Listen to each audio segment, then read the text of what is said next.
এটা হচ্ছে আমাদের সোলার ওভেন। সূর্যের যে শক্তিটা, এটা আমরা সৌরশক্তি হিসাবে পরিচিত আমাদের কাছে। সূর্যের শক্তি আমরা বিভিন্ন শক্তিতে রূপান্তর করতে পারি।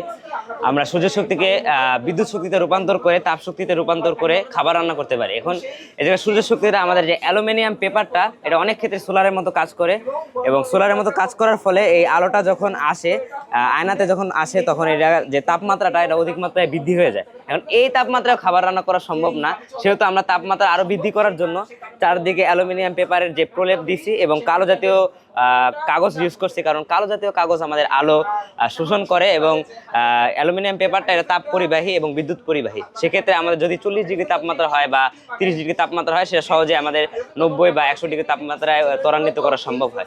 এখন আপনারা দেখতে পারেন যে রান্না করার ক্ষেত্রে গরম বাষ্প নির্গত হয়। যদি আপনি হাত দিয়ে অনুভব করতে চান, তাহলে এই জায়গায় এসে হাত দিয়ে একটু অনুভব করতে পারেন। কিছুদিন পূর্বেই আমরা একটা পরীক্ষা করছিলাম, সেদিন আর কি 26 ডিগ্রি তাপমাত্রা ছিল সেলসিয়াস, এবং শীতকাল ছিল যেহেতু, তাও আমরা প্রায় 2 ঘন্টা 30 মিনিট বা 3 ঘন্টা বা 1 ঘন্টা 30 মিনিটের মধ্যে আমাদের যে ভাতটা, সেটা রান্না করা সম্ভব হয়েছে। আর এই জিনিসটা আর কি অনেকে প্রশ্ন করতে পারে যে এটা অনেক সময় সাপেক্ষ বিষয়, তাহলে আমাদের লাভ কি? সেহেতু তাদের প্রথমে বলতে চাই যে আমাদের যে খাবারের গুণগত মানটা, সেটা অনেক ক্ষেত্রে নষ্ট হয়ে যায় আমরা যদি দ্রুত রান্না করি। সেহেতু যদি আমরা এই প্রাকৃতিক ভাবে রান্না করতে পারি, তাহলে আমাদের গুণগত মানটা ঠিক থাকবে।